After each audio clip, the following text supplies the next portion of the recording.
has Iran outmaneuvered Israel, launching a huge missile attack almost immediately after news broke of a ceasefire.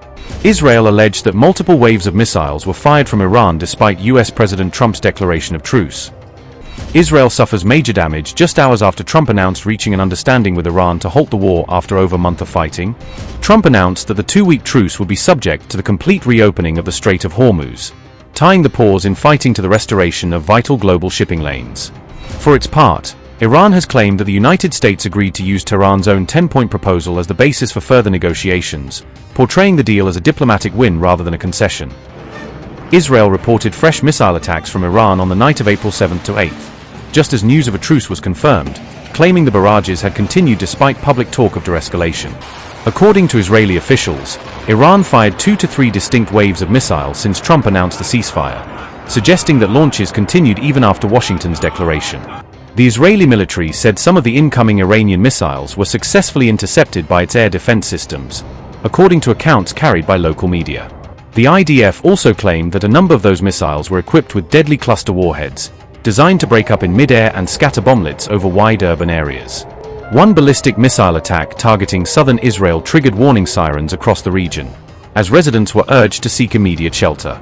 That particular missile aimed at the south was later intercepted before impact, and authorities reported no injuries in that incident. Soon after, Iran launched additional missiles towards central and northern Israel, according to the IDF, broadening the scope of the latest barrage. Impacts were reported in central Israel, possibly caused by cluster submunitions or falling fragments from intercepted missiles, leading to multiple scattered impact sites. Rescue teams rushed to the areas where debris fell, though initial reports indicated there were no immediate casualties, only material damage. Subsequently, sirens sounded yet again in southern Israel as fresh missiles were detected and tracked inbound, keeping large parts of the country on edge. Earlier on the evening of April 7th, President Donald Trump had confirmed that a ceasefire had been agreed after more than a month of intense war with Iran. Trump announced a suspension of planned new bombing of Iran once a self-imposed deadline for that same day was reached, framing it as a step toward de-escalation.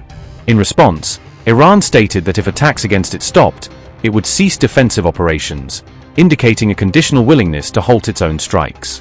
Trump stressed that the truce was contingent on Iran completely, immediately, safely reopening the Strait of Hormuz, tying the pause in fighting to restore global shipping through the key choke point.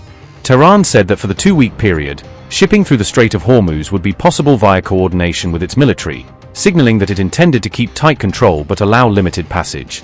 Trump said Iran's 10-point proposal was a workable basis on which to negotiate, describing it as a serious framework for moving toward a broader settlement. He added that almost all of the various points of contention had been agreed between the US and Iran, arguing that only a few outstanding issues remained.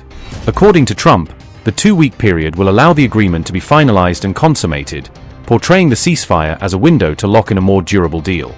For its part, Iran said its decision was based on a US request to negotiate on a broader 15-point proposal.